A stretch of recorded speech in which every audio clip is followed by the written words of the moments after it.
Kenapa berisik bang? Anda close Pak, close. Anda bertanya Islam nggak apa-apa, karena kita materi kita tadi Bapak mengomentari dan berdiskusi di kekristenan. Ya silakan Bapak bertanya Islam sekarang, saya kasih kesempatan. Oke. Aku bertanya Pak, aku nggak paham Al-Quran, aku nggak paham hadis, saya tidak mengerti bahasa Arab, tapi saya pernah mendengar beberapa literasi untuk saudara kita umat Islam seperti itu Pak. Ya mungkin barangkali saya salah bertanya nanti, ya mohon maaf, itu bukan unsur sengaja saya nanti Pak ya, mungkin karena ketidaktahuan Ya, saya. dimaafkan. Oke. Jadi kalau saya mau bertanya Pak, itu kan ada pernah saya dengar atau saya baca, pernah itu di TikTok pernah saya baca bahwasanya Nabi Muhammad itu pernah menikahi seorang wanita Yahudi yang sudah janda, dan wanita Yahudi ini adalah sebelumnya tawanan perang. Betulkah itu Pak? Pak, betul. Namanya Sofia binti Huyai.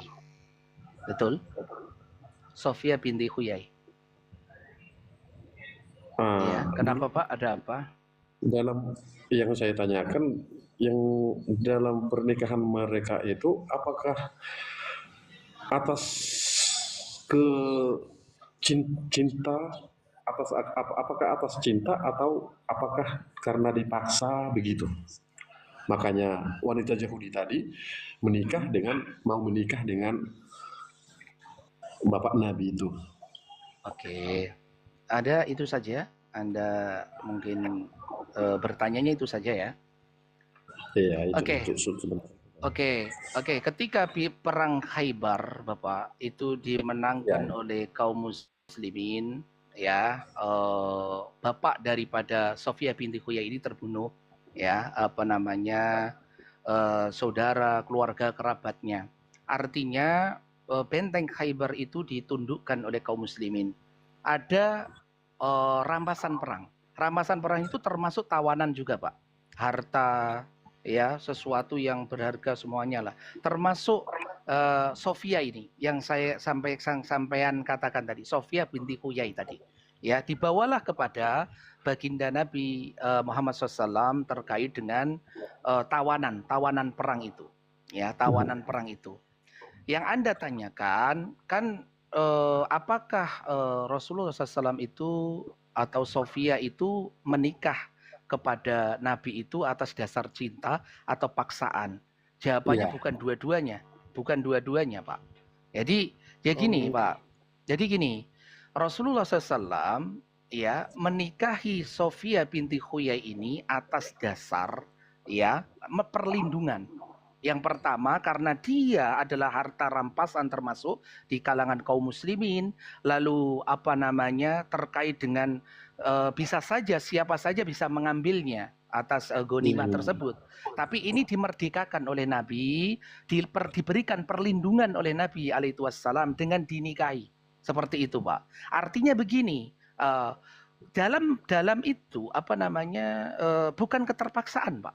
Karena budak itu, Pak. Jadi rampasan perang atau tawanan itu diberikan satu pembebasan.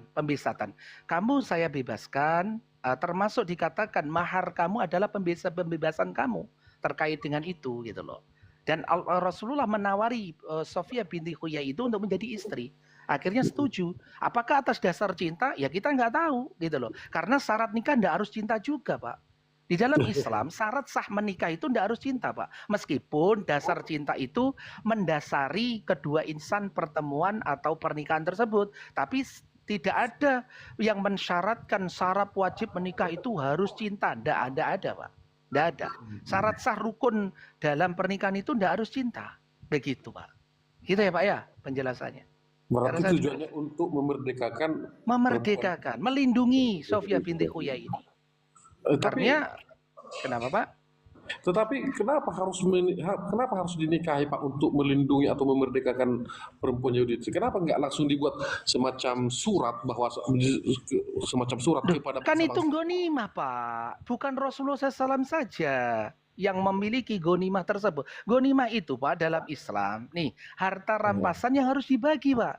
Dan Oh, ini budak, ya, tawanan ini jadi budak Pak, gitu loh.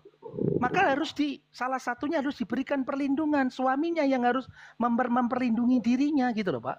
Nah, Anda kan bertanya di dalam keislaman tadi. iya, Saya iya. menyampaikan secara detail, kenapa tidak diberikan surat? Loh, dia kan rampasan perang.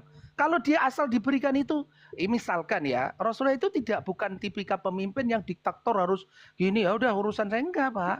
Mereka juga harus memberikan kaum muslimin yang mereka berdarah-darah berjihad, maka ghanimah itu dibagi. Bahkan ketika Rasulullah SAW itu, ya Pak ya, ketika mereka itu baru masuk Islam, diberikan ghanimah itu, lalu orang-orang Mekah itu yang mereka orang muhajirin ya Pak ya, ada muhajirin ala ansor, muhajirin itu gak diberikan apa-apa, tapi Rasulullah pulang bersama mereka. Lalu dikatakan, ya Rasulullah, bagaimana harta itu kok diberikan kepada ansor semuanya, kami apa? Loh, kalian kan membawa aku adalah harta yang paling, begitu dikatakan, satirnya adalah kalian membawa Rasul loh, gitu loh.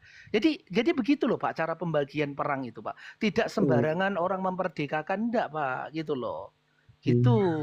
Gitu Pak, Bapakku. Oke ya. Jelas ya Pak ya? Jelas. Oke. Ya, berarti Bapak bertanya orang yang ke-50 orang ini tentang Sofia binti Huyai ini. Kalau Anda pahami ini, iya, nggak apa-apa. Saya menjelaskan apa yang menjadi sejarah terkait dengan apa yang menjadi pernikahan Nabi, Pak. Saya tidak memakai logika palasi untuk membenarkan itu, enggak, Pak. Saya memakai sebuah data begitu dalam Islam. Makanya Bapak kalau tanya begini, orang yang ke-50 yang